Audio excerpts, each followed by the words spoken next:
Hello everyone, welcome back to Commerce Room. This is Priya Dhmija here, your educator. तो students, transportation की problems revision कर रहे हैं हम तीनों मेथड के साथ। कुछ क्वेश्चंस हमने सिंपल करके देखे हैं, अब हम थोड़े से अलग क्वेश्चन कर रहे हैं। तो ये आपकी बुक में से क्वेश्चन करवा रही हूँ मैं आपको स्टूडेंट्स। देखो, मेरे पास जो बुक है कल्याणी पब्लिशर की बुक है, जो मैंने अपने टाइम पे यूज करी थी, ये वो है। काफी पुरानी बुक है, इतनी भी पुरानी नहीं है, मतलब उसमें क्वेश्चन नंबर 6 है। तो आप देख लेना आपकी बुक में ये क्वेश्चन नंबर कौन सा होगा। क्वेश्चन आप में भी होगा ये वाला।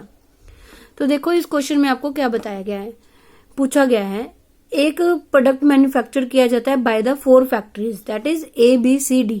Okay, the unit production cost in them, unit को प्रोड्यूस करने की कॉस्ट है ₹2, 3, 1 एंड 5 रिस्पेक्टिवली।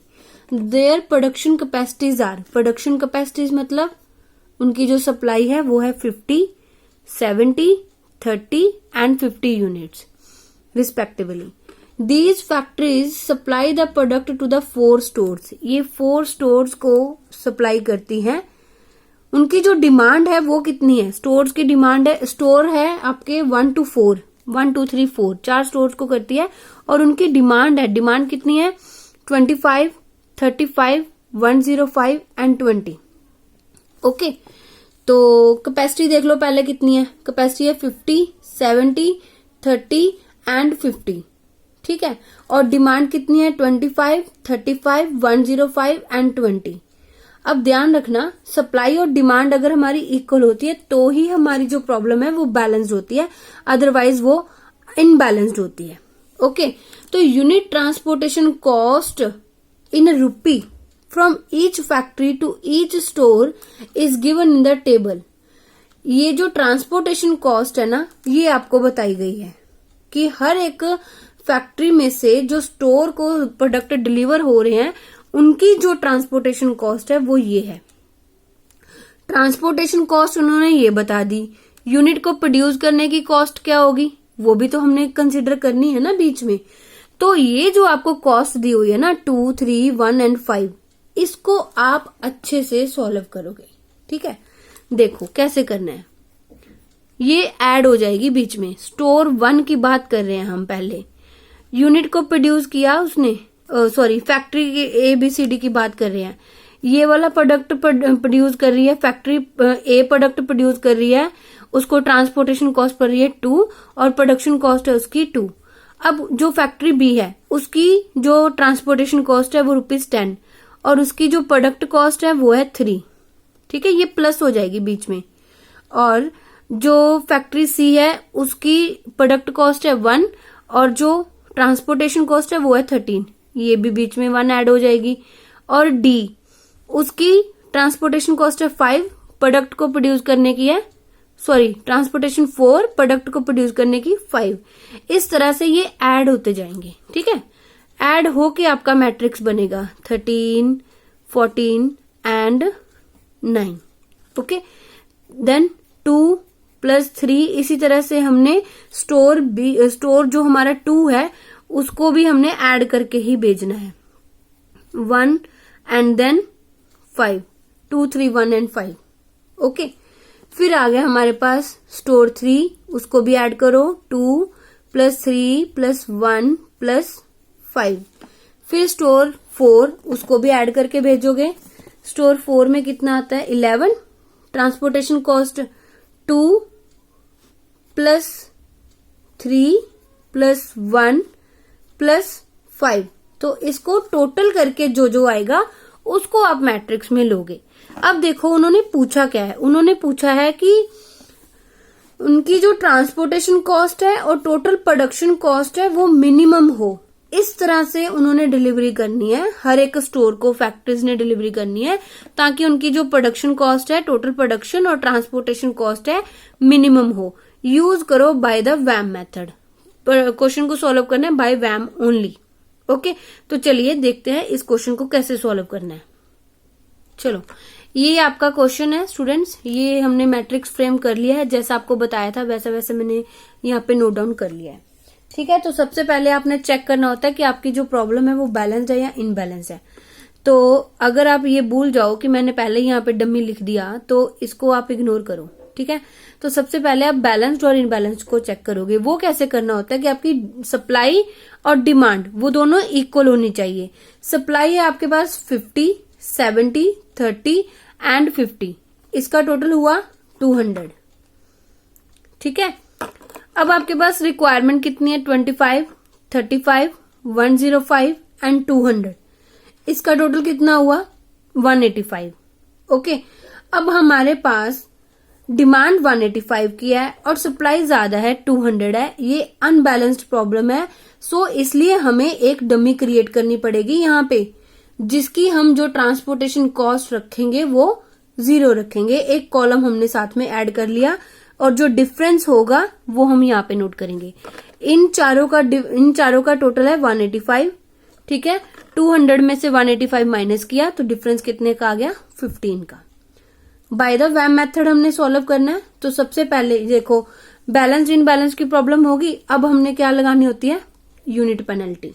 यूनिट पेनल्टी 1 कैसे लगाते हो, सबसे छोटा कौन है, 0, उसके बाद 4, तो ये आपके पास आ जाएगी इस तरह से 4, फिर यहाँ पे 8 है, 8 आ जाएगी, फिर यहाँ पे 4 है, 4 आ जाएगी, फिर यहाँ पे कितना है, यहाँ पे 8, तो यहाँ पे 8 आ जाएगी, ओके।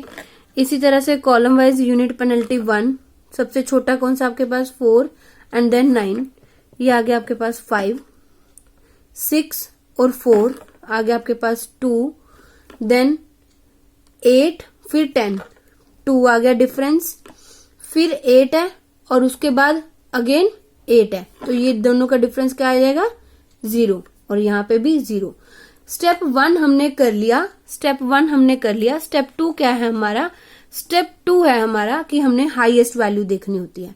अब हाईएस्ट तो यहाँ पे 2 पड़े हुए हैं, 8 और 8, तो रैंडमली कोई भी लगा लो आप, ठीक है। वैसे भी वैम मेथड के साथ तो आप अगर यहाँ पे भी दोगे ना तो भी आपका आंसर सेम ही आएगा, चेक करके देख लेना। तो मैं यहाँ पे दे रही हूँ इसकी, ठीक है। सबसे पहले हम यहाँ पे दे रहे हैं, तो सबसे पहले यहाँ पे दे रहे हैं, तो सबसे पहले लीस्ट देखो यहाँ पे कहाँ पे है, 0, तो यहाँ पे डिमांड कितनी है, 15, तो हमने इसको एलोकेट कर दिया।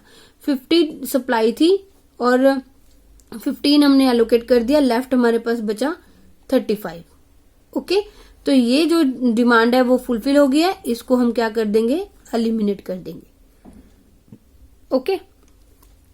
अब यूनिट पेनल्टी 2 उसी तरह से देख लो, तो आपके पास अब 4 है और उसके बाद 6 है, तो डिफरेंस आ गया आपके पास 2, देन 8 माइनस 10 2, एंड देन फिर कौन सा आएगा, यहाँ पे 4 है और यहाँ पे कितना है 10, तो ये आ गया आपके पास 6, और फिर कितना है आपके पास 8 एंड देन 9, तो आ गया आपके पास 1, okay. Unit penalty 2 column wise वो तो सेम आ जाएगी क्योंकि ये तो मिनिमाइज एलिमिनेट हुआ ही नहीं है, ठीक है, तो ये हो जाएगा, यहाँ पे नहीं आएगा, ओके। अब हाईएस्ट वैल्यू देखो कौन सी है, हाईएस्ट वैल्यू आपकी यहाँ पे है 6, ठीक है। तो ये वाली जो थर्ड वाली रो है ना आपकी सी, इसमें देखो लीस्ट कौन सा है, लीस्ट है हमारे पास 4, तो सबसे पहले हम 4 को एलोकेट करेंगे। डिमांड कितनी है 35 की और सप्लाई कितनी है 30 की, तो यहाँ पे हम 30 एलोकेट कर देंगे, ठीक है। डिमांड हमारे पास 5 लेफ्ट बचेगी, तो इसको एलिमिनेट कर दो। साथ के साथ एलिमिनेट इसलिए करना जरूरी है गलती से भी हम इसको दोबारा कंसिडर ना कर लें, ठीक है। तो मैं यहाँ पे समझाने के लिए क्रॉस लगा रही हूँ, आप हल्का सा पेंसिल के साथ क्रॉस लगा सकते हो। यूनिट पेनल्टी 3, यूनिट पेनल्टी 3, अब ये तो एलिमिनेट हो गया, यहाँ पे तो आना नहीं, तो ये हमारी सेम वही आ जाएगी 2 एंड देन 2। अब यहाँ पे कितना आ जाएगा 1, ठीक है। यूनिट पेनल्टी 3 कॉलम वाइज आपकी, फिर ये तो हमने पहले भी कंसीडर नहीं किया था। 4 देखो 4 और 9 को कंसीडर किया था, तो यूनिट पेनल्टी आपकी सेम आ जाएगी 5 2 2 0 एंड देन बस, ओके।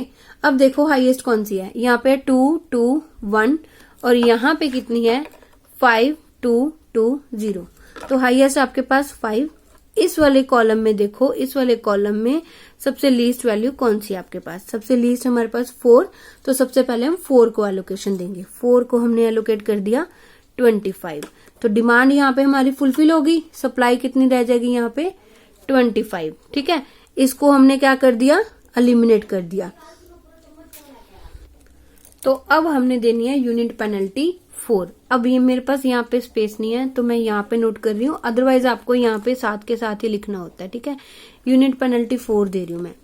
तो सबसे पहले देखो छोटा कौन सा है? 6 और उसके बाद 8, तो यूनिट पेनल्टी कितनी आ गई? 2। ओके, फिर 8 देन 2, सॉरी 8 देन 10, उसके बाद डिफरेंस कितने का आ गया? 2 का।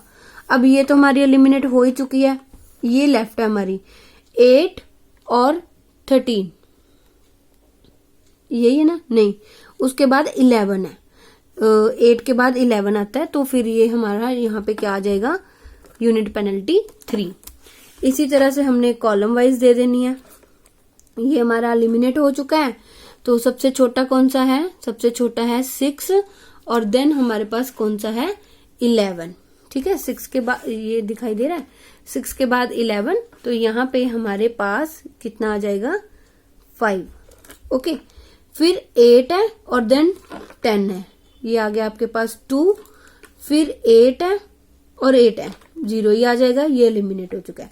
अब देखो यूनिट पेनल्टी यहाँ पे दी थी हमने 2 2 3, ये तो छोटे हैं, इसके कंपैरिजन बड़ा कौन सा है? 5। तो हम पहले इसको सिलेक्ट करेंगे। इस वाले कॉलम में देखो सबसे लीस्ट कौन सा है? सबसे लीस्ट आपके पास 6। ठीक है, तो पहले आप इसको एलोकेशन दोगे।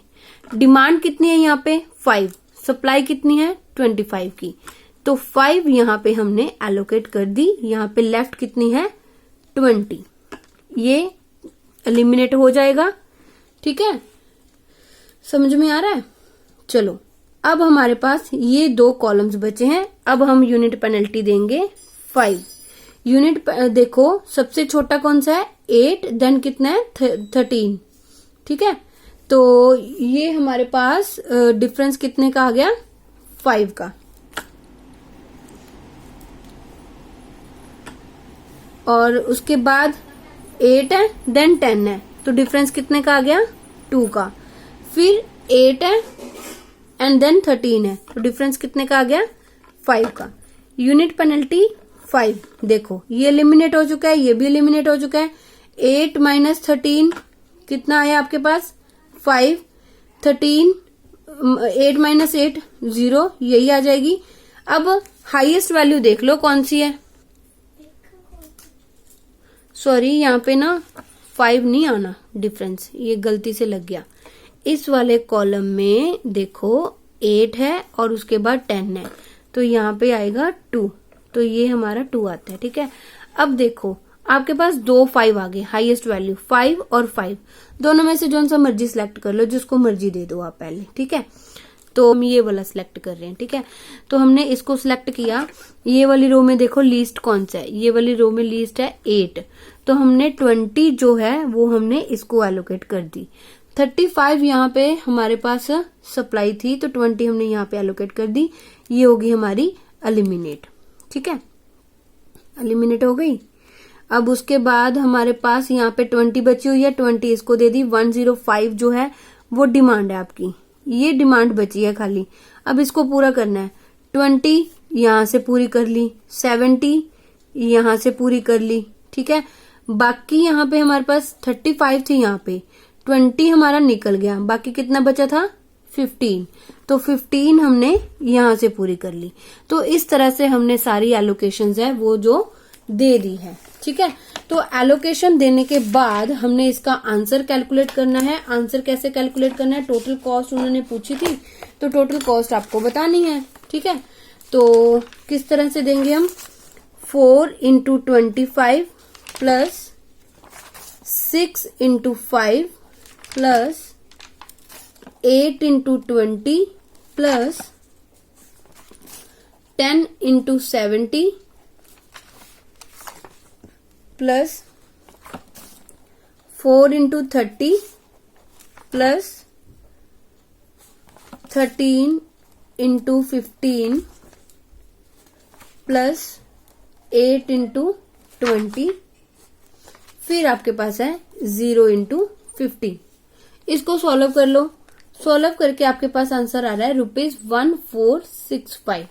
ठीक है, ये उसकी मिनिमम कॉस्ट। अगर वो एलोकेशन से डिमांड और सप्लाई को इस तरह से पूरा करता है 425, अगर पहले ऐसे ऐसे वो पूरा करेंगे, फैक्ट्रीज इस तरह से स्टोर को अपनी डिलीवरी प्रोवाइड करेंगे, तो उनकी जो कॉस्ट है वो उनको मिनिमम पड़ेगी। कौन सी कॉस्ट? ट्रांसपोर्टेशन कॉस्ट पूछी थी और उनकी जो प्रोडक्शन कॉस्ट थी वो उन्होंने पूछी थी। ठीक है, आई होप ये वाला क्वेश्चन आपको क्लियर होगा। तो ये क्वेश्चन अलग था, वैम मेथड के साथ हमने कर लिया है। अब हम इसकी कॉस्ट बता देते हैं कितनी आती है, 1465। ओके, तो अब हम इसके जो बड़े वाले क्वेश्चन है टेस्ट लगा के करने हैं, हम कल वाली क्लास में वो डिस्कस करेंगे। आई होप आपको लेसन अच्छे लग रहे हैं। लेसन को लाइक करना, शेयर करना एंड कमेंट करके अपनी फीडबैक जरूर देना। चैनल को सब्सक्राइब नहीं किया तो प्लीज चैनल को सब्सक्राइब भी कीजिए और बाकियों को भी बोलिए। Thank you.